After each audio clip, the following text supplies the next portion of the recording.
Hello my dear students. मैं पूजा महाजन, आपकी हिंदी विषय की अध्यापिका, आज फिर से आपके सामने हमारे 10th क्लास के हिंदी के पेपर, जो कि हमारा पंजाब स्कूल एजुकेशन बोर्ड का पेपर, जो कि हमारा हिंदी का हो चुका है। और मैं आशा करती हूँ कि आप सबका पेपर बड़ा ही अच्छा गया होगा। मैं इसके सॉल्व आंसर्स को लेकर आज आपके सामने यहाँ पर प्रस्तुत हुई हूँ, और बिना किसी देरी के हम इसके आंसर्स को आज आपके सामने मैं सॉल्व करने जा रही हूँ। तो आप ध्यान से अपने सभी प्रश्न उत्तर को एक बार अच्छी तरह से चेक कर लीजिएगा। तो अब हम शुरू करते हैं। फर्स्ट हमारा आ रहा है हमारा भ क। निम्नलिखित बहुवैकल्पिक प्रश्नों में से सही विकल्प को चुनिए। तो फर्स्ट क्वेश्चन है हमारा, बिहारी जी के अनुसार किसका साथ शोभा देता है? तो नीति के दोहे पाठ के आधार पर बताना है हमने। फर्स्ट ऑप्शन आ रही है हमारी, अलग अलग गुण और अलग अलग स्वभाव वाले लोगों का साथ, एक जैसे गुण और अलग अलग स्वभाव वाले लोगों का साथ, एक जैसे गुण और एक जैसे स्वभाव वाले लोगों का साथ, थोड़े से मिलते हुए गुण और पूरी तरह से अलग अलग लोगों का साथ। तो हमारा इसका आंसर आ रहा है हमारा घ भाग का एक जैसे गुण और एक जैसे ही स्वभाव वाले लोगों का साथ, जो कि हमारा घ भाग में इसका आंसर दिया गया है। नेक्स्ट क्वेश्चन आ रहा है, घाता ख कविता के अनुसार फूल हमें क्या संदेश देते हैं? रोने का, मुरझाने का, सोने का, सदा मुस्कुराने का। तो इसका आंसर है, जो कि हम अच्छी तरह से जानते हैं, सदा ही मुस्कुराने का ही फूल जो है हम वो हमें संदेश देते हैं। शिक्षित का हृदय पाठ के अनुसार बूढ़े मनोहर सिंह का नीम का पेड़ किसके पास गिरवी था? ठाकुर शिवपाल सिंह, तेजा सिंह, मजदूर, मनोहर सिंह के पिता। जो कि आप लोग बड़ी अच्छी तरह से सब जानते हैं कि जो नीम का पेड़ था वो ठाकुर शिवपाल सिंह के पास जो था वो गिरवी था। नेक्स्ट क्वेश्चन आ रहा है हमारा, नर्स पाठ के अनुसार महेश किस सिस्टर से घुल मिल गया था?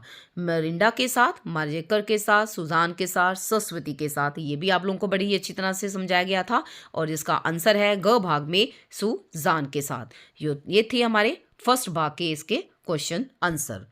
नेक्स्ट हमारा आ रहा है अब ख भाग पे सेकंड भाग के क्वेश्चन आंसर।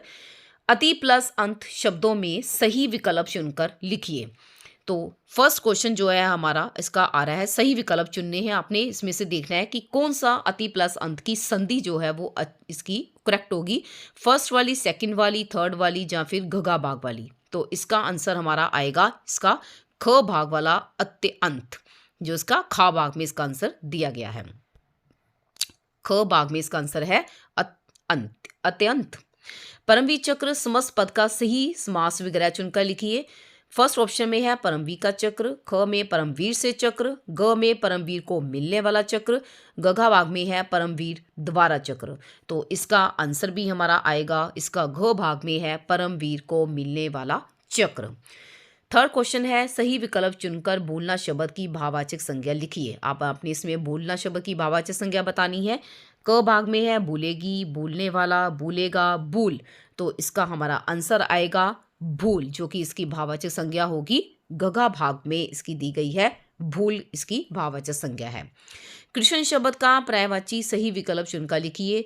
तो फर्स्ट ऑप्शन है ग में देवकी नंदन, ख में राघव, ग में गोपाल, और घघा मार्ग में बताया गया है क और घ दोनों ही सही हैं, क्योंकि हमारे श्री कृष्ण जी को देवकी नंदन भी बोला जाता है और गोपाल भी बोला जाता है। तो इसलिए हमारा आंसर आएगा इसका क और घ दोनों ही सही होंगे इसके आंसर। तो इसका आंसर आएगा क और घ दोनों। तो ये था हमारा सेकंड भाग। अब हम बिना देरी के आगे चलते हैं। नेक्स्ट हमारा क्वेश्चन आ रहा है, निम्नलिखित पद्यांश को पढ़कर दिए गए वैकल्पिक प्रश्नों के उत्तर दीजिए। तो हमारा फर्स्ट उन्होंने एक पद्यांश दिया गया है, जिसमें है हमारा पद्यांश है, करके मीन में एक सब और किया करे बुद्धवाद कठोर, शाखामयी बुद्धि तजकर वे मूल धर्म डरते हैं, हम राज्य लिए मरते हैं, हम राज्य लिए मरते हैं। आपने इसका केंद्रीय भाव बताना है, इसमें इसका कौन सा केंद्रीय भाव जो कि इन्होंने करेक्ट बताया गया है। हमारा फर्स्ट आ रहा है, इसमें राज्य के लिए व्यर्थी लड़ने मरने वालों के जीवन की प्रशंसा करते हुए किसानों के सहज जीवन को व्यर्थ कहा गया है। इसमें किसानों के सहज जीवन की प्रशंसा करते हुए राज्य के लिए व्यर्थी लड़ने मरने वालों के जीवन को व्यर्थ कहा गया है। इसमें किसानों द्वारा हर बात में दोष निकालकर व्यर्थ में बहस करने के बारे में बताया गया है। इसमें विद्वानों तथा किसानों द्वारा हर बात में दोष निकालकर व्यर्थ में बहस करने वालों के बारे में भी बताया गया है। तो हमारा इसका आंसर आएगा इसका जो कि ख भाग में इसका आंसर दिया गया है, इसमें किसानों के सहज जीवन की प्रशंसा करते हुए राज्य के लिए व्यर्थ ही लड़ने मरने वालों के जीवन को व्यर्थ कहा गया है। हमारा अगला क्वेश्चन आ रहा है, कौन से लोग हर बात में दोष निकालकर व्यर्थ में बहस करते हैं? क में है दुष्ट, ख में है बुद्धिमान, ग में है किसान और घ में है लालची। तो जिसका हमारा आंसर आएगा बुद्धिमान लोग। नेक्स्ट क्वेश्चन हमारा आ रहा है, व्यर्थ बातों को त्याग कर, व्यर्थ की बातों को त्याग कर मूल धर्म सहज धर्म को कौन से लोग अपनाते हैं? किसान, अमीर, सैनिक या हिंसक। तो इसका आंसर हमारा आएगा किसान। तो इसका आंसर हमारा आ जाएगा किसान लोग। नेक्स्ट क्वेश्चन हमारा आ रहा है, अब तजकर शब्द का क्या अर्थ है? जो कि इसके ऑप्शन दिए गए हैं, अपनाकर, जमा करके, छोड़कर या छीन कर। तो इसका आंसर हमारा आ जाएगा छोड़ कर। तो ये हो गया हमारा तीसरा भाग। नेक्स्ट की तरफ आगे बढ़ते हैं। अब हम निम्नलिखित मुहावरों लोकोक्तियों के बहुविकल्पिक प्रश्नों के उत्तर दीजिए। तो फर्स्ट आ रही है हमारी लोकोक्ति आ रही है, हमारी बिल्ली हमेशा म्यू। लोकोक्ति का क्या अर्थ है? उसके ऑप्शंस आ रहे हैं हमारे पास, सहायता प्रदान करने वालों को भी नहीं धमकाना, हमारी बिल्ली का दूसरों के कहने से म्यू म्यू की आवाज़ निकालना, हमारी बिल्ली का हमारे कहने से ही म्यू म्यू की आवाज़ निकालना, सहायता प्रदान करने वाले को ही धमकाना। तो इसका हमारा आंसर आ जाएगा सहायता प्रदान करने वालों को ही धमकाना, इसका आंसर आ जाएगा। नेक्स्ट ऑप्शन है आपकी हमारी, रुपया पानी में फेंकना मुहावरे का क्या अर्थ है? सही विकल्प चुनें। क में है गुस्से में सिक्के पानी में फेंकना, गुस्से में रुपए पानी में फेंकना, श्रद्धा से रुपए नदी में फेंकना और व्यर्थ खर्च करना, जो कि इसका घ भाग है हमारा आंसर, व्यर्थ खर्च करना। नेक्स्ट आ रहा है हमारा, कवर्षा जब किसी सुखाने। लोकोक्ति का क्या अर्थ है? उसकी हमारी ऑप्शंस आ रही हैं, वर्षा आने पर खेती सूख जाती है, असमय की सहायता लाभदायक नहीं होती, असमय की सहायता लाभदायक होती है, वर्षा ना आने पर खेती सूख जाती है। तो इसका हमारा आंसर आएगा असमय की सहायता लाभदायक नहीं होती, जो कि इसका ख भाग में इसका आंसर दिया गया है। तो ये था हमारा फोर्थ भाग का क्वेश्चन आंसर। अब नेक्स्ट हम आगे बढ़ते हैं।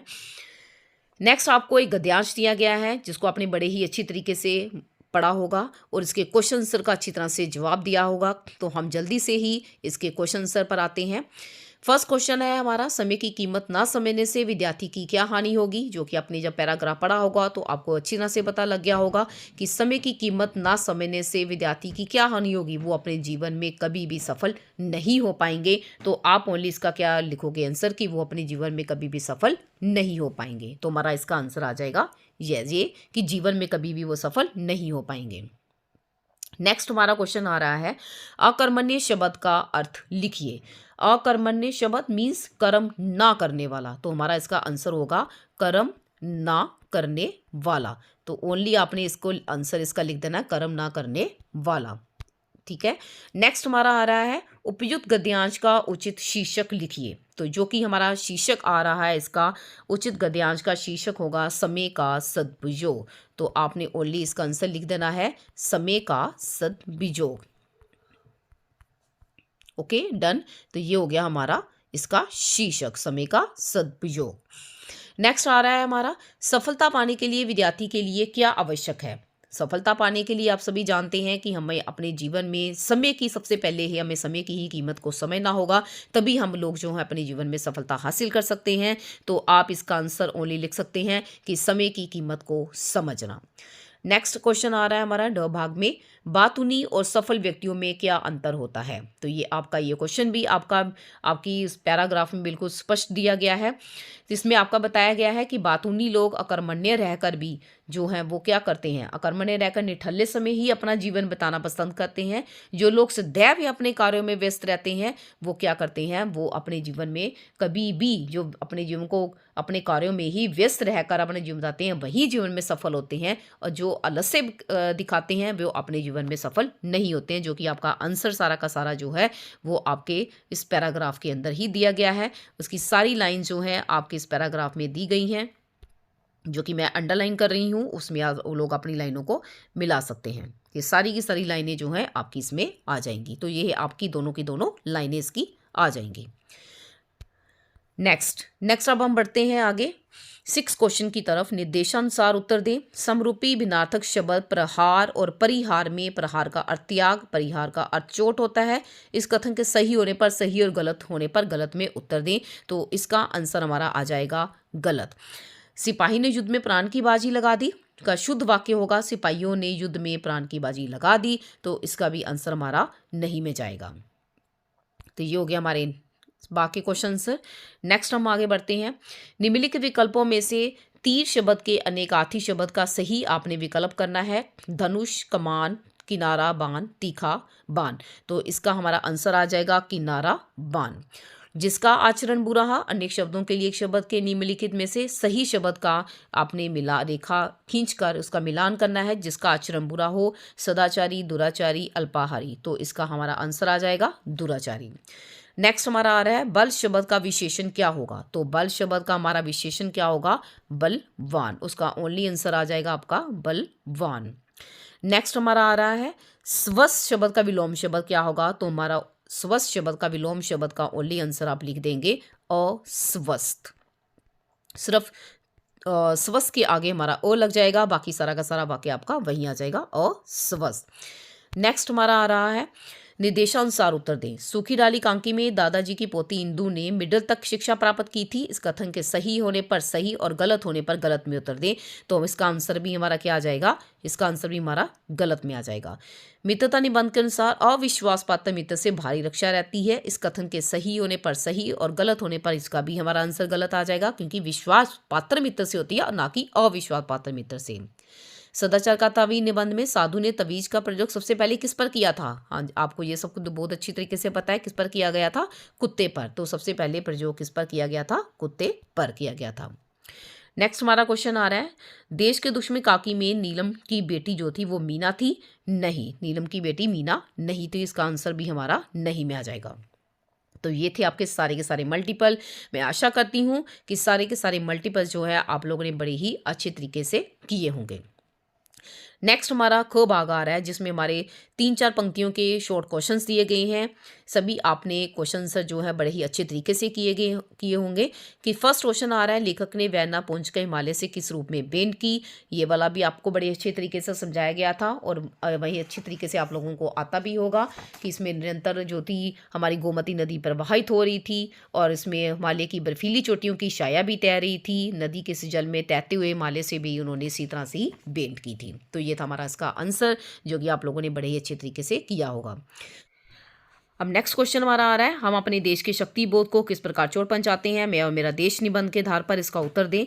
तो आप लोगों ने इसका आंसर भी बड़े अच्छे तरीके से लिखा होगा कि जब हम अपने रेलों में, मुसाफिर खानों में, चौपालों में, स्वादिष्ट स्थानों में अपने देश की खामियों के बारे में बताते हैं तो दूसरे देशों की खुशहाली की प्रशंसा करते हैं। इससे हम क्या करते हैं, इससे हम अपने ही देश को, अपने देश की दयनीय दशा का वर्णन करते हैं और दूसरे देशों को अपने से श्रेष्ठ बताते हैं। इससे हमारे शक्ति बोध को चोट पहुंचती है और इसलिए ही हमें स्वयं ही अपने, जब तक हम अपने मानसिक बल को ही हीन कर देते हैं और अपने देश को तुच्छ और अन्य देशों को हम उच्च मानने लगते हैं। नेक्स्ट क्वेश्चन हमारा आ रहा है देश के दुश्मन निबंध के आधार पर एकांकी में नीलम जो है वो जयदेव से मानभरी मुद्रा में क्या कहती है। नीलम अपनी बड़ी आसानी के साथ जयदेव मुद्रा में उससे क्या कहती है कि तुम तो बड़े ही लापरवाह हो, तुम तो बड़े ही मतलब कि तुम इतने कहाँ रहे थे, तुम्हारी तो राहें देखते देखते ही मेरी आंखें पतरा गई हैं और जनाब को इस तरह की कोई परवाह नहीं है कि किसी के दिल पर क्या बीत रही है, उसके क्या दिल को ठेस लग रही है। लेकिन उनको क्या है, वो तो सिर्फ बाहर को ही देखते हैं, अपने घर को नहीं देखते हैं।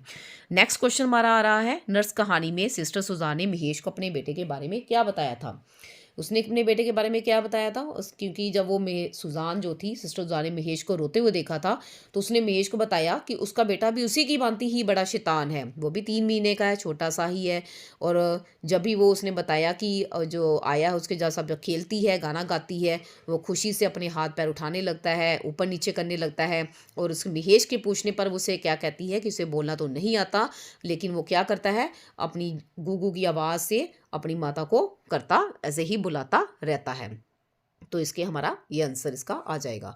नेक्स्ट क्वेश्चन हमारा आ रहा है बसंती की आंखों में आंसू क्यों आ गए थे। माँ का कमरा लघु कथा के आधार पर इसका हमने उत्तर देना है, क्योंकि बसंती की आंखों में आंसू इसलिए आ गए थे क्योंकि वो क्या हो गई थी एकदम से, उसे जब ये जीवन नहीं मिला था, अपना अमीरी भरा जीवन नहीं मिला था, उसे जब एकदम से ये सारी चीज़ें मिल गई, क्योंकि एक तो वो अपने पुराने घर में अपना जीवन अकेले ही काट रही थी, लेकिन जैसे ही वो अपने बेटे के घर में गई, उसे बड़ा ही सुख रहे जीवन मिला। उसका बुढ़ापा जो था, उसने लगा था कि अब अपने परिवार में अपने आराम से कट जाएगा, क्योंकि उसके पुत्र ने आज भी कुछ स्वार्थी पुत्रों जैसा व्यवहार उसके साथ नहीं किया था और उसे बड़ा ही अच्छा फील हो रहा था। तो ये थे हमारे सभी के क्वेश्चंस, जो कि जिनके आंसर्स आपको बड़े ही अच्छे तरीके से सभी को आते होंगे। नेक्स्ट हमारे आ रहे हैं, निम्नलिखित में से 3 प्रश्नों के आपने उत्तर बताने थे, वो विशेषता पंक्तियों में, जो कि सारी आपको क्लासेस में करवाई गई थे। गुरु नानक देव जी का जन्म कब हुआ, उस समय समाज की स्थिति के बारे में बताना आपने। सदाचार का ताबीज, व्यंग्य में आपने इसके स्पष्ट व्यंग्य को बताना है। सूखी डाली कांकी में मंजली बहू के चरित्र की विशेषता बतानी है कि वो बड़ी ही अपनी बड़ी विनोदी स्वभाव वाली लेडी थी, कि जब भी वो किसी की बातें सुनती थी उसको बड़ी हंसी आती थी। तो ये सारी चीज़ें आपने इसमें स्पष्ट कर देनी है। ममता कहानी का चित्रण भी आप लोगों ने किया है। 2 कलाकार कहानी का उद्देश्य भी आपको क्लास में करवाया गया है। तो ये सारे के सारे क्वेश्चन जो हैं बड़े ही ईजी तरीके से आप सबको करवाए गए हैं। तो नेक्स्ट हमारा बढ़ते हैं हम आगे हमारे ग भाग की तरफ। इसमें आपने पंजाबी गद्यांश का हिंदी में अनुवाद करना है। जीवन विच मेहनत का बहुत महत्व है, आपने इसमें क्या लिखना था, जीवन में मेहनत का बहुत ही महत्व है। मेहनती व्यक्ति यदि दृढ़ संकल्प वाला हो जाए तो वह कई बार अजेहे अजेहे की जगह आना था आपका, ऐसे काम ही कर जाता है जो कि आम इंसान को संभव लगते हैं, जो कि आम इंसान को संभव लगते हैं। तो ये इसका अनुवाद आ जाएगा इसका। नेक्स्ट हमारा घ भाग में आ रहा है, आपका बताया गया है आपके ज्ञान प्रकाश सीनियर सेकेंडरी स्कूल मोहाली में जो है दिनांक 6/12 को उस वार्षिक उत्सव गिद्धा भांगड़ा का आयोजन किया जा रहा है। स्कूल में सांस्कृतिक कार्यक्रमों और स्कूल में सांस्कृतिक कार्यक्रमों और उसमें दिए जाने वाले, जो कि इसके अध्यक्ष थे डॉक्टर भूपिंदर पाल सिंह, द्वारा एक सूचना तैयार कीजिए जिसमें इच्छुक विद्यार्थियों को इनमें भाग लेने के लिए आमंत्रित किया गया है। तो फिर से आपने इसमें ऊपर अपना लिखना है वार्षिक उत्सव संबंधी सूचना। सबसे पहले तो आप ऊपर टॉपिक लिखते हैं जैसे कि आपको क्लास में बताया गया था। फिर आपने लिखना है सभी विद्यार्थियों को सूची किया जाता है कि दिनांक 6/12 जो कि आपको यहाँ पे दी गई है 6/12 2024 को विद्यालय का वार्षिक उत्सव आयोजन किया गया है, जिसमें भांगड़ा गिद्धा का भी आयोजन होगा। जो विद्यार्थी इसमें भाग लेना चाहते हैं वो सभी अपना नाम जो है संस्कृत कार्यक्रम के अध्यक्ष को उनको जो है वो इस तिथि से पहले ही दे दें। तो आपने इसमें नीचे उसका अध्यक्ष का नाम लिख देना था और अपने स्कूल का नाम लिख देना था, जो कि आपको इसमें मेंशन किया गया है, ज्ञान प्रकाश सीनियर सेकेंडरी स्कूल। तो ये सारी की सारी चीज़ें आपने इसमें मेंशन कर देनी थी, नीचे आपने ये सारी की सारी चीज़ें लिख देनी है। तो ये था आपका इसकी सूचना।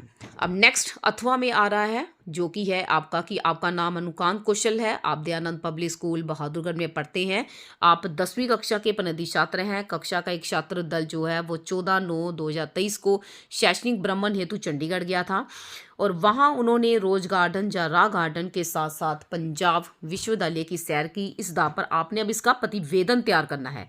पहले आपने इसमें सूचना तैयार की थी, अब इसमें आप प्रतिवेदन तैयार करेंगे। इसमें भी आप लोग सबसे पहले ऊपर अपना हिंट बनाएंगे शैक्षणिक भ्रमण का आयोजन।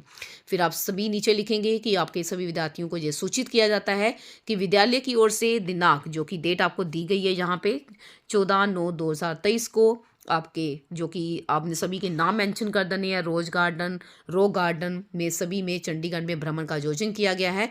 आपने भ्रमण की फीस बता देनी है कि कितनी रखी गई है। जो विद्यार्थी जो हैं वो भ्रमण में जाने के इच्छुक हैं वो अपने कक्षा के अध्यापक को संपर्क करें और इतनी तिथि से पहले जाने के लिए वो अपने आपके नीचे जो आपकी धनराशि है उनको जमा करा दे। और नीचे आपने अपना जो अपन नेम दिया गया है अनुकांत कौशल, और नीचे आपने सचिव छात्र संघ ये लिख देना है, और जिसमें कि आपका ये सारा का सारा यहीं पे ही कंप्लीट हो जाएगा।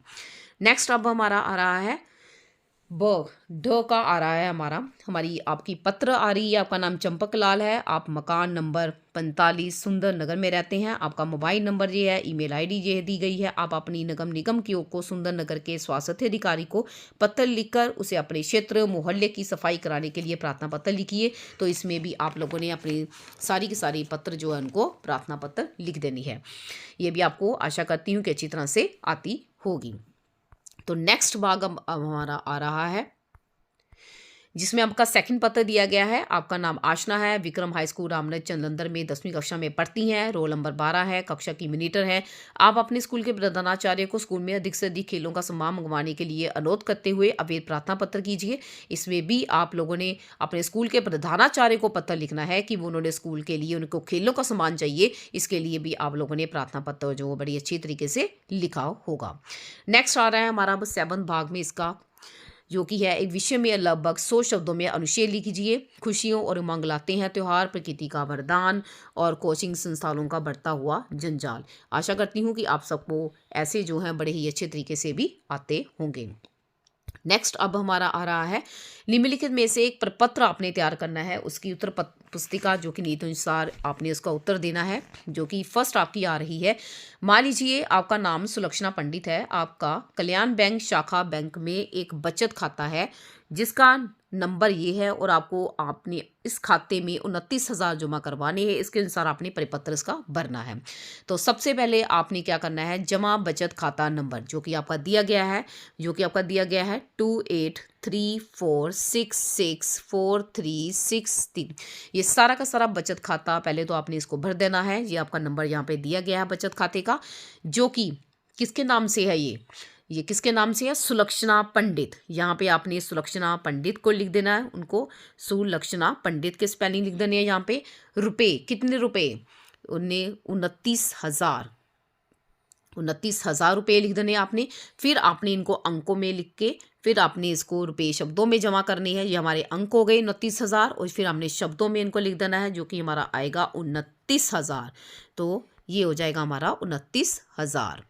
तो नेक्स्ट जमाकर्ता के हस्ताक्षर आ जाएंगे।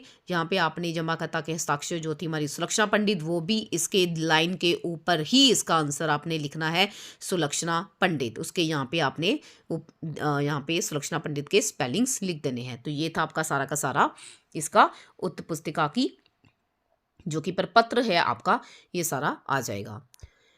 नेक्स्ट अब हमारा आ रहा है, हमारा लास्ट क्वेश्चन आ रहा है। मान लीजिए आपका नाम जीनत मान है, आप भारतीय डाक के सेक्टर 17 चंडीगढ़ में एक बचत खाता है जिसका नंबर आपको दिया गया है। आप अपने इस खाते में दिनांक 24/7/24 को रुपये 6600 निकलवाने हैं। इसके अनुसार अब आपने इसका प्रपत्र भरना है। सबसे पहले फिर से आपने बचत खाता नंबर जो कि आपका ये दिया गया है, ये आपने बचत खाता नंबर यहाँ पे फिल कर देना सारा का सारा। नेक्स्ट पहले तो आपने इसकी दिनांक भी लिखनी है, यहाँ पे डेट, पहले यहाँ पे डेट मेंशन की गई है वो आपने यहाँ पे लिख देनी है 24/7/2024। यहाँ पे आपने अपनी डेट मेंशन कर देनी है 24/7/2024। नेक्स्ट कृपया मुझे कितने पैसे मांगे हैं उन्होंने, कितने पैसे मांगे उन्होंने 6600। तो यहाँ पे आपने 6600 लिख देने हैं जो कि आपके अंकों में हो गए। फिर आपने रुपये शब्दों में लिख देने हैं 6,600,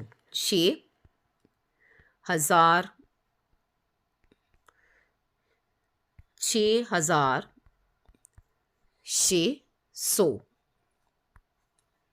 सॉरी ये मैं से लिख रही हूँ 6,600। यहाँ पे बी दोबारा मैं आपका ये लिख देती हूँ एक बार, जो कि का आंसर आएगा 6,600। तो इसका आंसर आप शब्दों में ऐसे लिखेंगे। सबसे पहले यहाँ पे अंकों में लिख देंगे, फिर बाद में लिखेंगे, शब्दों में लिखेंगे। जमाकर्ता के हस्ताक्षर, जमाकर्ता है हमारी जीनत मान, तो ये हमारे यहाँ पे जीनत मान के साइन आप कर दोगे, उसके बिल्कुल लाइन के ऊपर ही करने हैं साइन। तो ये हमारा हो जाएगा इसका दूसरा प्रपत्र। तो ये हमारा यहीं पे हमारा पेपर खत्म होता है। सुंदर लिखाई के उन्होंने राइटिंग के नंबर 5 रखे गए हैं। आशा है आप लोग बड़ी ही अच्छी सुंदर तरीके से ही अपना पेपर करके आए होंगे। तो ये था आप सबका पेपर जो कि आपका बड़े ही अच्छे तरीके से गया होगा और मैं आशा करती हूँ कि बड़े ही अच्छे अंक लेकर आप सब अपने अपने जीवन में सफल होंगे। और आपके बाकी पेपर्स के लिए भी आप सबको मेरी तरफ से हार्दिक शुभकामनाएं। धन्यवाद।